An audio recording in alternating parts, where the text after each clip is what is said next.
আসসালামু আলাইকুম ওরহমতুল্লাহ। আমাদের আবেগী বাঙালিরা ইরানকে ফিলিস্তিনের সাপোর্টার হিসেবে সবসময় উপস্থাপনের চেষ্টা করে যে ফিলিস্তিনের পক্ষে ইরান চেষ্টা করে যাচ্ছে, সৌদি আরব ইসরায়েলের পক্ষে। তো আকিদাগত দিক থেকে ইরান ইরানপন্থী বা ইরানের শিয়া যারা আছে বা যারা ক্ষমতায় আছে এবং যারা শিয়া ইসনা আশারিয়া, তারা আসলে মূলত বায়তুল মুকাদ্দাসকে কোনো গুরুত্বই দেয় না, কোনো দামই দেয় না। তারা বায়তুল মুকাদ্দাসকে বরকতময় জায়গাও মনে করে না। ঠিক আছে, এই কথাগুলি শিয়াদের অসংখ্য কিতাবে আছে, তাফসিরে আইয়াশিতে আছে, তাফসিরে সাফিতে আছে, বিহারুল আনোয়ারে আছে। ঠিক আছে, আমি বিহারুল আনোয়ার থেকে দলিল দিই, কারণ এটা সবচেয়ে গ্রহণযোগ্য বইগুলোর একটা, 110 খণ্ডে লিখিত। এই যে দেখেন বিহারুল বিহারুল আনোয়ার, মোল্লা বাকের মাজলিসির লেখা। ঠিক আছে, এই বিহারুল আনোয়ারের 97 খণ্ড 405 পৃষ্ঠা বলা হয়েছে, কি বলা হয়েছে যে আন সাল্লাম আল হান্নাত আন রজুলিন আন আবি আবদুল্লাহি আলাইহিসসালাম। আবু আবদুল্লাহ বলতে ইমাম জাফর সাদেককে বলা হয়েছে। সাআলতুহু আনিল মাসাজিদিল্লাতি লাহাল ফদলু। আমি ওই সমস্ত মসজিদ সম্পর্কে, একজন ব্যক্তি আবু আবদুল্লাহ মানে ইমাম জাফর সাদেককে জিজ্ঞেস করলেন যে আমি তাকে ওই সমস্ত মসজিদ সম্পর্কে জিজ্ঞাসা করলাম যেই মসজিদগুলির ফজিলত আছে। ফাকালা, তিনি বলেন, ইমাম জাফর সাদেক বলেন, আল মাসজিদুল হারাম ওয়া মাসজিদুর রসুল। ফজিলত আছে মসজিদুল হারামে এবং ফজিলত আছে নবী সাল্লাল্লাহু আলাইহি ওয়াসাল্লামের মসজিদে নববীতে। এটাও ভুয়া কথা, ওরা এই দুটো মসজিদকেও সম্মান করে না, এটা আমি আরেকদিন দেখাবো। কিন্তু এটা না বললে তো আবার মুসলিম বিশ্ব তাদেরকে গ্রহণ করবে না, তাকিয়া নীতি। কুলতু, আমি বললাম, ওয়াল মাসজিদুল আকসা, আর মসজিদে আকসা। ফাকালা যাকা ফিস সামা। তখন আবু আবদুল্লাহ বা ইমাম জাফর সাদেক বললেন যে যাকা ফিস সামা, এই যে তুমি যে বায়তুল মুকাদ্দাসের কথা বললা, মসজিদুল আকসার কথা বললা, এটা তো আসমানে আছে, এটা দুনিয়াতে নাই। ইলাইহি উসরিয়া রসুল্লাহি সাল্লাল্লাহু আলাইহি সাল্লাম ওয়া আলিহি, যার দিকে রসুল্লাহ সাল্লামকে কী করা হয়েছে, নিয়ে যাওয়া হয়েছে। ফাকুল, তো আমি বললাম, ইন্নান নাসা ইয়াকুলুন ইন্নাহু বাইতুল মুকাদ্দাস। আমি তখন বললাম যে কিছু কিছু তো মানুষ বলে সেটা নাকি বাইতুল মুকাদ্দাস, অর্থাৎ আল্লাহ নবী সাল্লাম মক্কা থেকে বাইতুল মুকাদ্দাসে গিয়েছিলেন, তারপরে বাইতুল মুকাদ্দাস থেকে নিয়ে যাওয়া হয়েছে উপরে।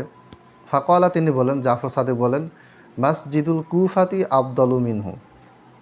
আলী রাদিয়াল্লাহু আনহু যেই মসজিদটা নির্মাণ করেছিলেন কুফায়, এই মসজিদটার মর্যাদা বেশি বাইতুল মুকাদ্দাসের চাইতে। নাউযুবিল্লাহি মিন যালিক। তো মসজিদুল আকসা বা বাইতুল মুকাদ্দাসকে আমরা যে মূল্যটা দিই, ফিলিস্তিনের মূল্য, যেই কারণে আমরা ফিলিস্তিনকে বরকতময় জায়গা মনে করি, বাইতুল মুকাদ্দাস এবং বাইতুল মুকাদ্দাসের আশেপাশে, বাইতুল মুকাদ্দাস বলতে আল মসজিদুল আকসা এবং বাইতুল মুকাদ্দাস একই কথা। তো এই জিনিসটা আমাদের আকিদাগত বিশ্বাস যে আমরা বরকতময় জায়গা মনে করি মক্কাকে, মদিনাকে, প্যালেস্টাইনকে, মানে ফিলিস্তিনের ওই বাইতুল মুকাদ্দাস এবং তার আশেপাশের এরিয়াকে।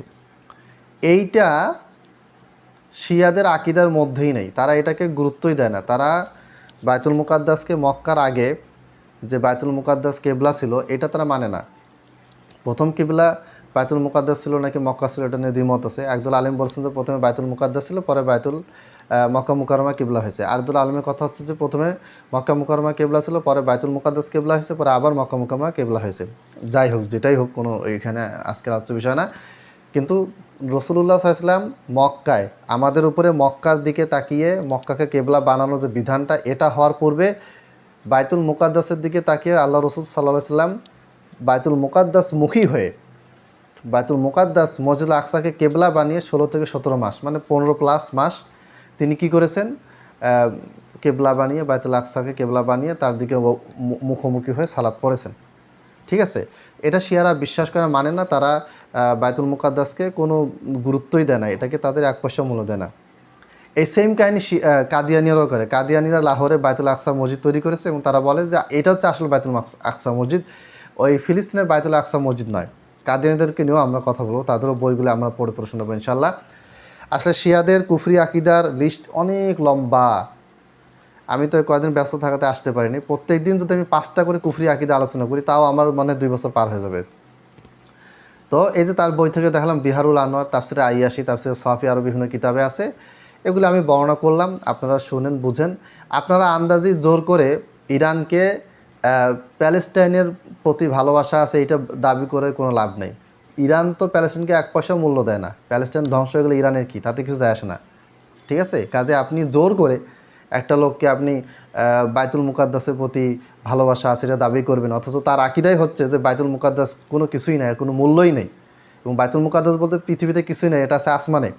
এই আকিদা যে রাখে তাকে আপনি জোর করে প্যালেস্টাইন প্রেমী বানাচ্ছেন।